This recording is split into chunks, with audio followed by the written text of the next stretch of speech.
project. Before we started, let us introduce ourselves. My name is Sabrina. My name is Aulia Anita. My name is Angelina. My name is Sabrina Mawla Shinta.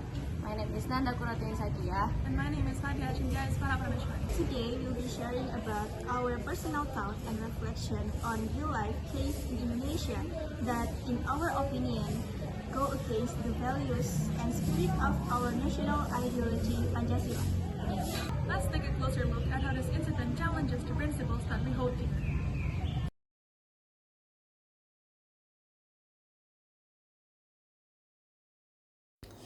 Before I start, let's imagine paying for expensive gasoline intending to use Pertamax to make the engine last. But instead it breaks down because it's mixed with water. Engine case like this not only cause material losses but also show deeper problems regarding responsibility and justice. Today, I will discuss one of the real case, namely the case of Pertamax mixed with water, and I will relate it to the values in Pancasila, which should be the guidelines in national and state life. Let's start the discuss. So, this case was occurred in June 2024. Two cars broke down after filling up with Pertamax 92 in the KDA gas station Batam. After investigation, it turned out that the fuel was mixed with water due to a leak in the tank.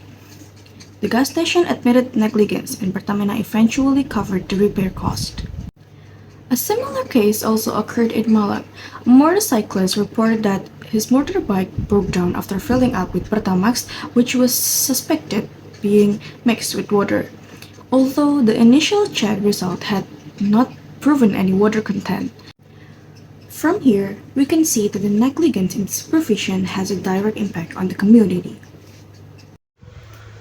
This case is strongly related to the second principle of Pancasila, kemanusiaan yang adil dan beradab. Why? Because action like this harm customers and may even endanger their safety. Selling food like this is unfit for use, essentially the same as not treating people fairly and with the dignity. Customers have the right to receive safe and quality of service. If this is ignored, it means there is no just the civilized humanity in service delivery.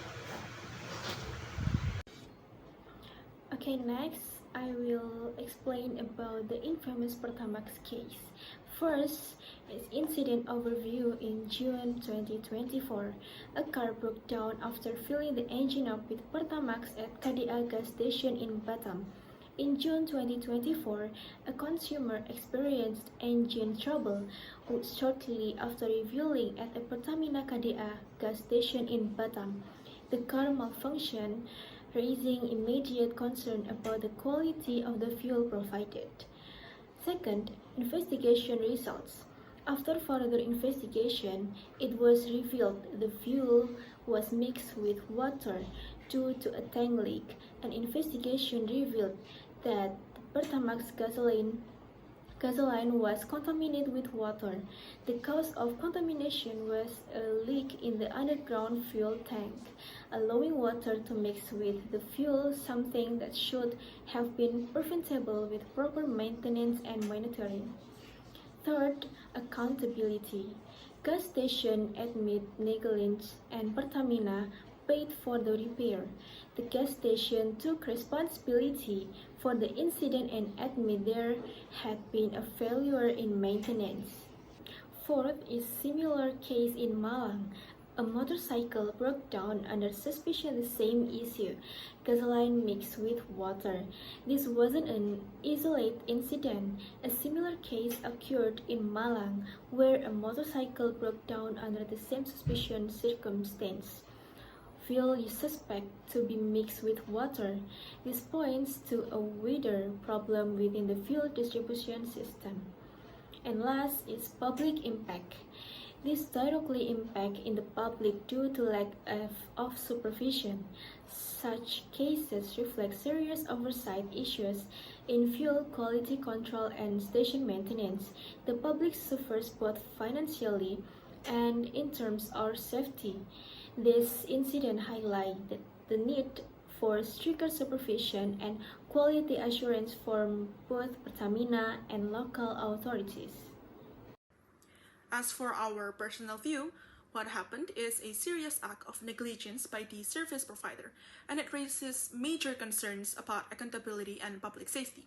When we talk about essential services like fuel distribution, there is absolutely no room for carelessness. A single mistake can lead to property damage, that's one, and environmental risk. This is why such negligence must be treated with urgency and seriousness. And it's not enough to just offer an apology or compensation after the damage is done. Gas station, Pertamina in this case, must take responsibility and implement much stricter quality control measures. This means regular inspections, real-time monitoring system, and proper training for all employees involved who handles the fuel and servicing customers. If there's even the slightest hint of contamination, it should be flagged and addressed immediately before it reaches the public. But this isn't just about the service provider. The public also plays a vital role. We, as the public, we need to be more critical, more informed, yes, and more proactive. If something feels off, whether it's the fuel or the service or the response we got from the one responsible, we must report it right away. Staying silent will only allow these issues to continue to be worse. When we speak up, we create pressure for those responsible to change. In the end, safety and accountability should always be the top priority for these people servicing customers. It's time for both the providers and the public to step up. It's not about the technicalities, but it's more about the justice and values. And the second and fifth principle is not fully implement the the people services. And the hope is people services will be more responsible and fair. Overall, the case of Pertamax being mixed with other things is not the technical or services. It's not just technical or services, but it is clear about how about illustration of uh, Pancasila, especially the second and fifth principle, that is not fully implemented in real life. Hopefully, the case like this can be a lesson so that people services can increasingly fair, humanist, and responsible.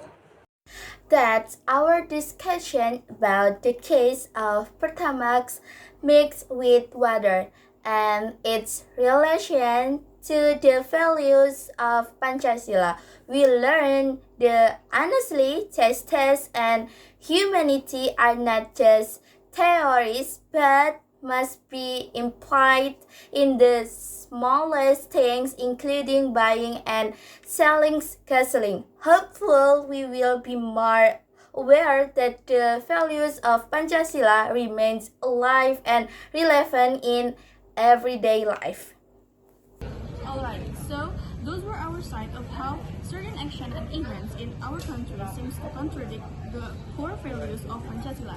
As citizens, it's important for us to be aware and uphold these principles, not just in theory, but in everyday life. Thank you for watching. I hope this video can inspire all of us and take a stand for what truly represents Indonesia.